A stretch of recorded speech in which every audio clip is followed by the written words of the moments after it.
game in this round robin pool here. Mortars. They are, what is it? Mortars. Mortars. All right, well, we are underway with our first game, so let's forget about the mascots and take it away, Cody. Warhead getting the best of the tip-off there. And now jumping into the air is Quest God. Quest God unable to get it through as Gib came in with a good defensive play. And now up in the air, Kugel misses the shot. Go Rocks Go was there, and so is Gib. Now Go Rocks Go. And that's Gib with the shot on, but that's just a little too high, unfortunately. And it's coming the other way, but Go Rocks Go with a good stop there at center, and Gib climbs the wall. He's stopped by Warhead along the wall, and now with the twist up top, now Kugel with the shot. Warhead able to tip that away from the net, and that one's coming high, and now coming Kugel.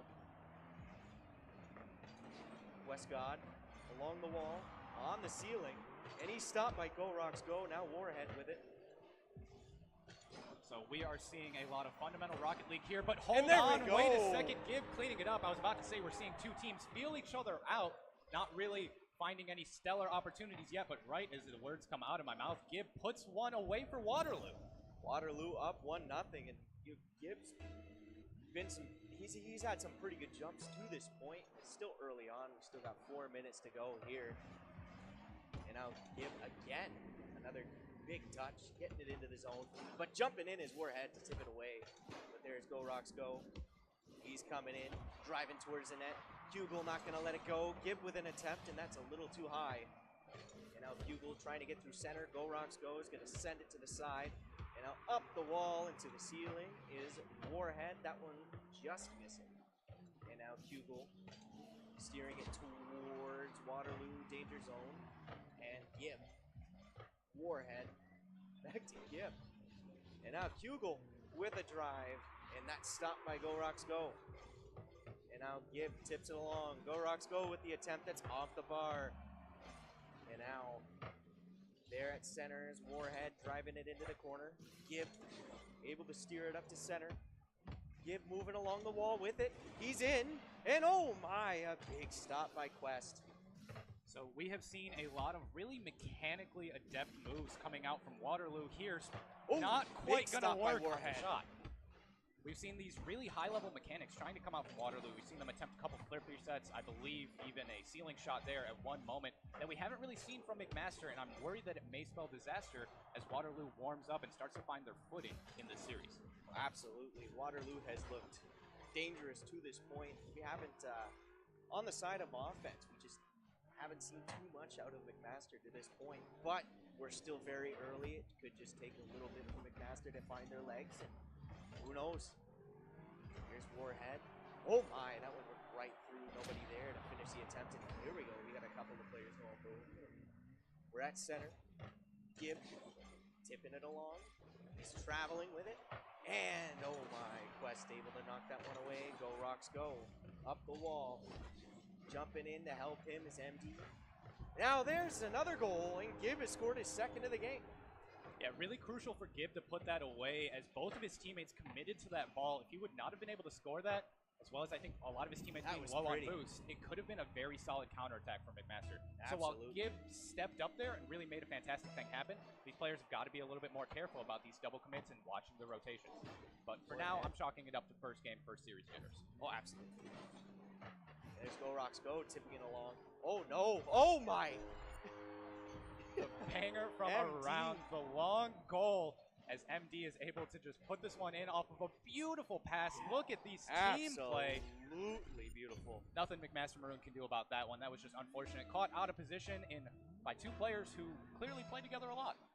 Very, very clearly. This Waterloo team is just very, very, very skilled. They are putting that on full display right now. Up 3-0 with a minute 40 to go here in game one.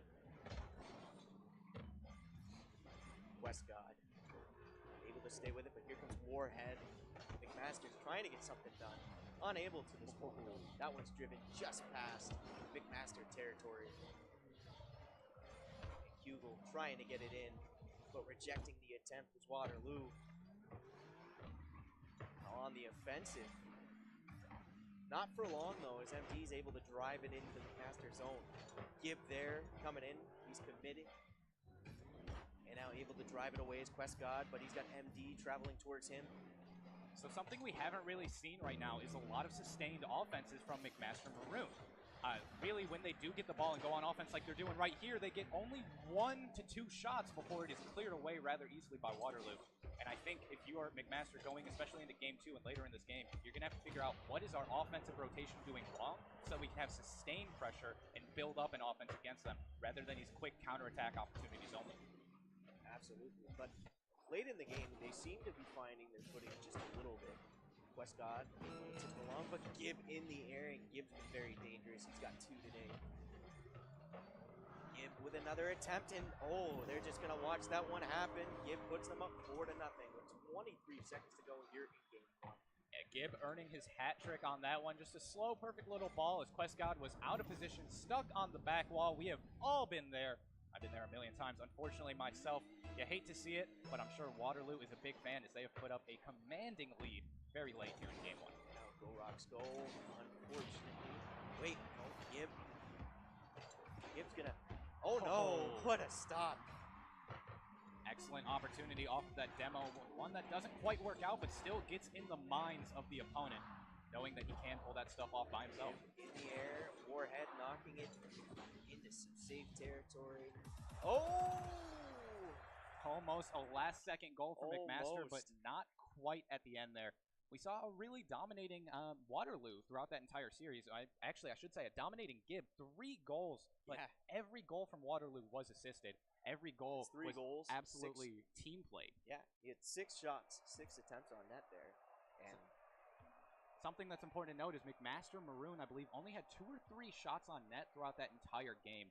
I mean, just absolutely minuscule amounts compared to this Waterloo team's just ability to put shots on target, sustain offense. Yeah, I'm looking at the scoreboard here. They only had 2 shots throughout the entire series.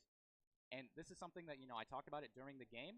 Hopefully, like we said, this is just first game jitters, first series of the day. Maybe, they're not used to LAN even. So I don't want to say anything negative about this team yet. It could just be a little bit off, not playing their game completely. But I think they are going to have to make some offensive adjustments going into game 2 if they want to have a hope of winning this best of 3 series. And right now, I'm not willing to shut out McMaster whatsoever because McMaster, from what I understand, they bring in a good program, and I'm expecting a much better effort from McMaster this game. I think it's just it was a bit of a feeling out process, quite possibly, because we know McMaster is split into 3 different teams here today. So we'll see how this game goes here. Fresh 5 minutes on the board. We're 0-0. We'll see where this one goes. MD getting the first tip, getting it into the McMaster zone. This is not the way McMaster wants to start, but Warhead's able to tip it along. Gibb now able to tip it back in for Waterloo. MD, we got some neutral zone battles going on here. Hugel able to keep it along the wall, jumping up there is Quest God. Gibb's got to get back for it, and Gibb, Gibb almost scored, but on the wrong side, and that one wouldn't have counted towards his total. But Gibb, Quest God with a good stop there. Warhead coming in, applying some pressure, and now on the defensive. To this point, we've had to see Waterloo play more defense. Yeah, it looks like they really took that advice to heart and are making it work, but this is dangerous. What a stop. That one will go away. The backboard defense so important. Able to tip it on, but Hugel able to knock it away past center, and now Warhead moves in with it, but MD able to jump in there. Oh, and another good play by Hugel to keep it away from Gibb. Gibb's very dangerous, so they want to run defense on him for sure. Oh, and there it goes. MD with the second. MD just sneaking it in here. A brilliant chip from Gibb. Gibb coming off the wall from the opposite direction. Able to just chip past this right to center, knowing his teammate will be there, knowing MD was ready to clean it up. That was pretty. That is a team that has played together so much. They know where their teammates are better than they know where they are. Warhead getting the tip, driving it into the corner. Oh, a double touch to center. This has great opportunity, but no, it would have been beautiful. Didn't quite work out. And now here comes Hugel. The demo, my goodness! What a way to open up the gates for McMaster Maroon. Grabbing their first goal. Hugel looks like he wants to set up for the dribble. Instead, elects for the demo, and Warhead is there to help him out and finish it off. Warhead comes in, ties up the game. 3:38 to go here in game 2. 1-1. Westcott and MD. Westcott able to tip it along, and Hugel in on it. We're in the Waterloo zone for the moment. MD now in the McMaster zone, right alongside the net. And Gibb comes in and he scores another. There's just another tally on this impressive day to this point. So we saw Kugel stay up in an attempt to get some demos and make some bump plays, which sent it down to a 2v2. Not that there's anything wrong with that. You know, as long as you are keeping that other player out, keep to a true 2v2, it has potential, but unfortunately does not work out for his team there. Perhaps they were expecting him to be in position with the rotation, and just did not happen. But there you go, another goal sneaking in. I thought we had a big save there, but yeah, Go Rocks Go, able to just continue building the momentum towards the way of Waterloo. Up until this point, we have seen a phenomenal backboard defense from McMaster and Maroon, really not letting anything bounce too dangerously. But right there, you see them, it's not guarded, that backboard stays open. They receive, or Waterloo receives the rebound, and it ends up costing them a goal. So something they got to keep up here as they move forward.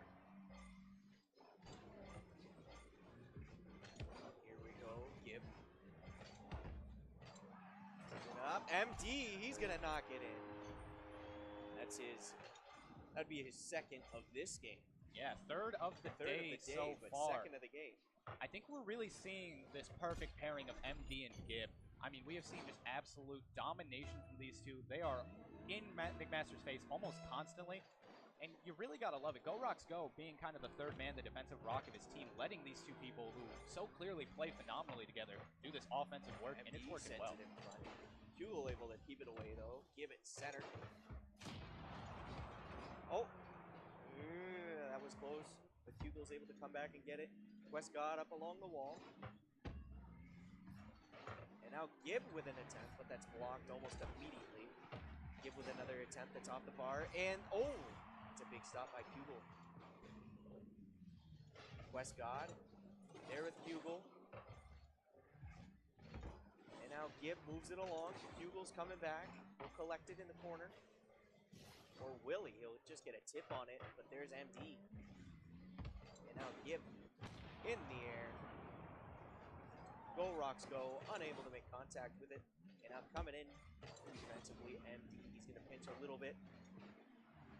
It's in the Waterloo zone. Go Rocks Go and MD jumping up as an attempt to knock it away. It got to center, but it was sent right back in. And now Warhead, he'll knock it in. Gibb in the air, he's able to knock it back. And now Go Rocks Go with an attempt that's off the bar, but he finishes it. He collects his own rebound, and Go Rocks Go makes it 5-1 Waterloo. The first double touch we see of the tournament, and a phenomenal one at that because of the beautiful pass from Gibb. I mentioned Go Rocks Go being fairly quiet on the offense so far, but why? If he's going to pull stuff like that out, get him up there, get him in their face, because clearly he is just as good as the other two teammates here. If this game has shown us anything, is that everybody on this Waterloo squad is in fact an offensive tool. And now MD. Oh, big collision there, but Hugel now along the wall, trying to drive it through. He gets past MD with a good move. And now Go Rocks Go, able to tip it back to the corner. Hugel coming, but Warhead's able to knock that one back. Unfortunately, not able to keep it inside the zone. MD with the attempt. That was just off the corner bar. Gibb keeping it alive. Go Rocks Go stays with it. MD now in the air. Go Rocks Go coming across. But Gibb just a little too early, trying to knock that one in. Now Westcott up in the air, an attempt. That one's just a little too high. But Warhead able to come in and finish the job. But 5-2 with 53 seconds to go. Not impossible. Not impossible, but difficult. It would be a Cinderella story for sure. Well, I would love to see it happen. Get us to a Game 3 McMaster Maroon. I think they definitely have the potential to do it. It's just going to be about finding that Waterloo weakness and exploit it. Hopefully that goal gives them the motivation they need and the knowledge they needed in order to capitalize on that. You don't want to give the ball away to Gibb. And yep, no! There you go. Go Rocks Go likely finishes this one. Cody, you called it right there. You said you can't give the ball away to Gibb, and indeed you cannot, because it ends up being a goal against. And that is certainly what happened to McMaster Maroon here. Hanging hang in there, but yes, it was able to finish the job. It was 6-2 with 42 seconds to go. This pit they have found themselves in seeming more and more with every passing second here. Go able to jump in again. Just no mercy on the part of Waterloo here. Hugo able to tip that one away. Keep the damage at what it is currently. Now jumping into the air, and that one right off the corner of the bar. But MD now traveling in. Westcott able to tip it along. Go Rocks go now, knocking it into the air. Yip knocking it across, and MD's jumping. That one stopped by Warhead. And that one comes to the side. Go Rocks go. This will likely do it. Unless Waterloo's able to knock one more in, we'll finish at 6-2 here. Trying to keep it up, but can't quite do it. So Waterloo will take game number 2 as well, and the first series of the day, putting them 1-0 in their pool here, making sure that they are able to continue on and keep playing fantastic, as they put up really a strong showing there. Absolutely. I am kind of sad because I don't think we got to see the best out of McMaster Maroon. They looked like a great team. You could tell that the mechanics and the base instinct was there. The problem was they looked like they felt a little bit uncomfortable, a little bit maybe not confident.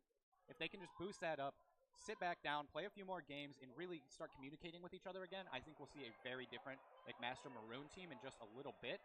But for now, Waterloo is going to take that game in a very, very strong showing, and I think that's a statement to the rest of the teams here to say, look, we're coming for you. And looking at that second game, Waterloo had outshot them 12-4. Yeah, I mean, just insane numbers. Just insane numbers. 12-4 in that second game, and that was the game where we're hoping that McMaster can find their legs and really come into it, but no, unfortunately, that's not how it went. Waterloo able to put the pedal to the metal and just finish this one quite easily. Well, you know, when we were looking at that game, it looked like McMaster Maroon kind of figured out Waterloo's weakness. They got that early goal, they tied it up at 1-1, and when they did get that second goal, I did actually have a little bit of hope for them and thought that they could possibly get it to keep running and get it to keep going. But unfortunately, that's not what happened. But it looks like we are going to get the next teams ready, so we're going to just be right back for just a second.